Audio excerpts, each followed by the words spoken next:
Ok. Hello, hello, family. It is your boy, Optimus Sniper. Bienvenue dans les résultats du Weekly Market Outlook de la semaine qui vient de s'achever. Je pense que c'était la semaine du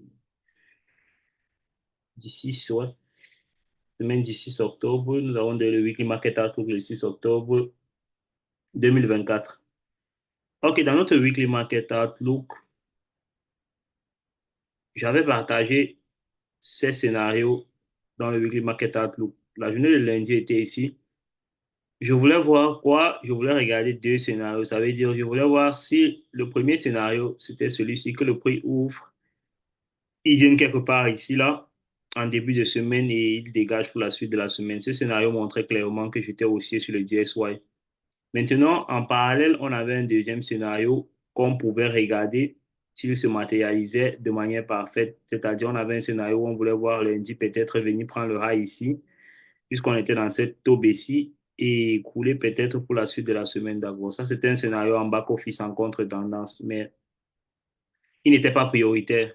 D'accord, ça, c'était le deuxième scénario. Et maintenant, là, avec la semaine qui s'est déjà déroulée, vous voyez clairement que la semaine a suivi le premier scénario, malgré qu'il n'est pas descendu très bas, d'accord. On a formé un lundi ici, et mardi, nous sommes juste allés en bas de ce lundi. Et clairement, vous voyez que pendant la semaine, il était déjà clair que mon directional bias, je ne pensais plus qu'il va descendre jusqu'ici en bas. Donc, vous voyez la flèche là clairement. Pour cette semaine, déjà à mardi, je voulais voir le prix être en train d'aller chercher le 40 days high. D'accord, cette liquidité-ci. D'accord, je voulais voir le prix aller chercher ça. Donc, clairement, ceci étant dit,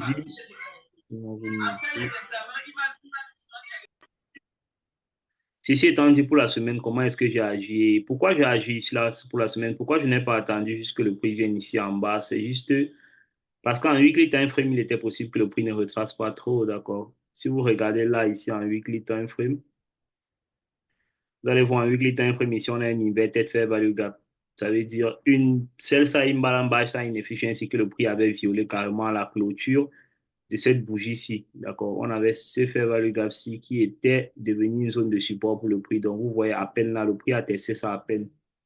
C'est à ça que je pensais lorsque j'étais en train d'acheter le DSY ici. Sinon, je n'allais pas l'acheter là. S'il n'y avait pas cette zone-ci pour l'arrêter, j'allais penser qu'il va descendre encore un peu plus bas d'or.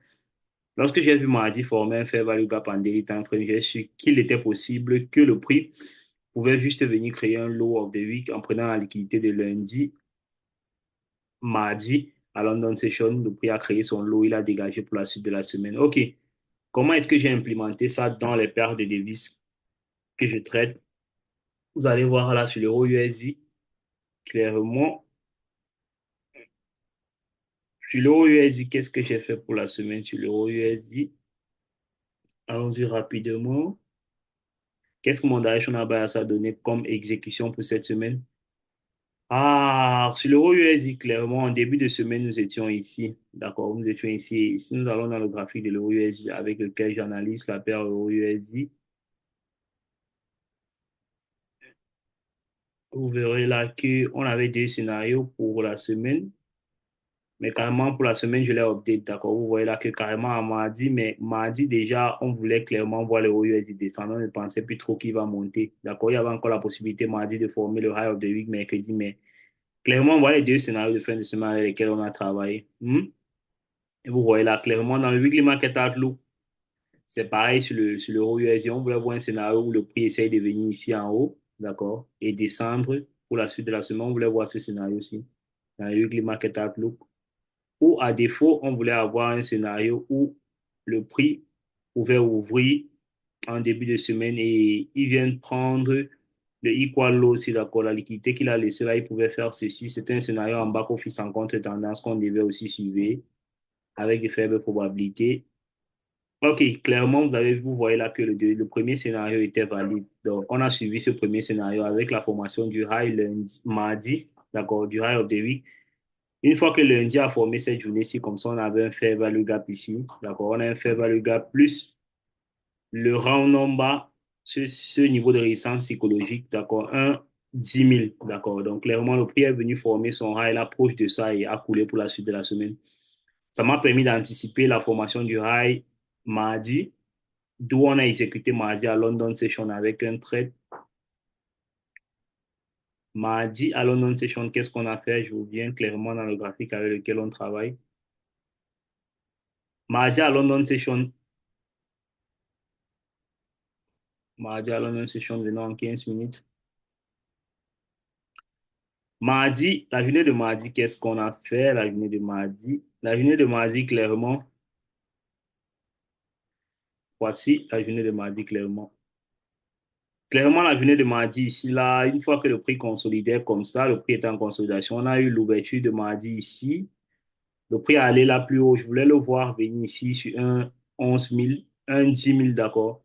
Je voulais le voir venir là, mais il n'a pas pu venir là. Clairement, il a tourné là à London Session. À New York Session, il est venu casser ce break à bloc, d'accord.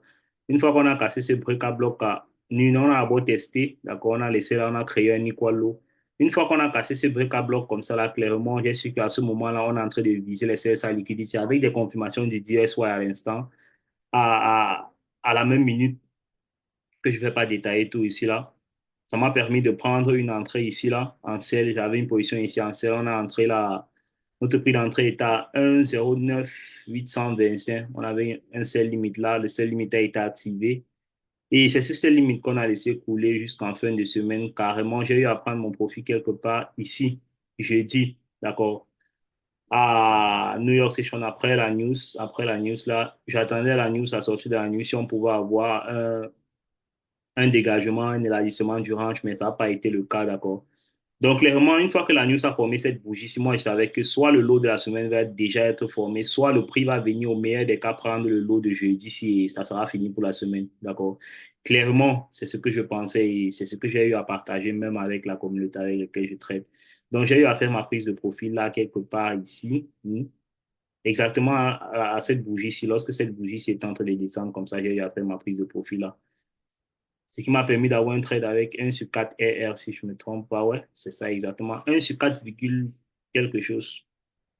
Bon, là, je vais vous montrer le trade en question. Le trade en question, il est là. Ouais, voici le trade en question ici. La clôture a été faite là. Ouais, la clôture a été faite là. Ouais, le trade en question. Le trade a été fait quelque part là. Je suis entré ici avec 15 pips de stop loss quelque part là. Et le prix est venu me TP là. Clairement, si vous voulez voir l'exécution, je pense, j'ai eu à partager l'exécution dans le groupe avec lequel je traite. Si moi vous partagez ça rapidement, juste pour un peu plus de transparence. Excusez si la connexion est un peu merdique. Ouais, le trade en question, le voici. Le trade en question, le voici ici. Voilà l'exécution et voilà la sortie du trade. Je pense que je l'ai pris. À l'instant, je voulais déjà clôturer le trade, je l'ai pris en capture. Donc, le trade, clairement, il est là, il est aussi propre que possible. Je pense que c'était tout pour le weekly market outlook. J'ai eu à prendre juste une exécution mardi et j'ai clôturé mon trade jeudi. Ouais, jeudi en New York Session. Donc, le weekly market outlook, il est complet. Les résultats de la semaine sont complets. J'ai eu à faire pratiquement 2%, ouais, 2% sur ce trade. Qu'est-ce qu'il y a à ajouter pour le weekly market outlook? Carrément, cette semaine, c'était une très bonne semaine du point de vue de la distribution. Les semaines ne sont pas toujours parfaites comme ça, d'accord? La semaine était très claire avec un mardi high of the week, tout était très clair. Le prix a carrément consolidé un peu en début de semaine. Une fois qu'on a cassé le low, si c'était clair à savoir que, OK, il y aura expansion. Avec le profil de mardi high of the week, lorsque le prix consolide, une fois qu'il casse le low de mardi, de lundi et de mardi, d'accord, il va chercher à expandre le range. Donc, c'était clair, aussi clair que possible.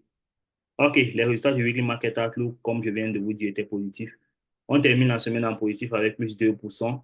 OK, rendez-vous demain dimanche pour le weekly market, pour un nouveau weekly market outlook. Et toi, je suis un mentor, Optimus Sniper.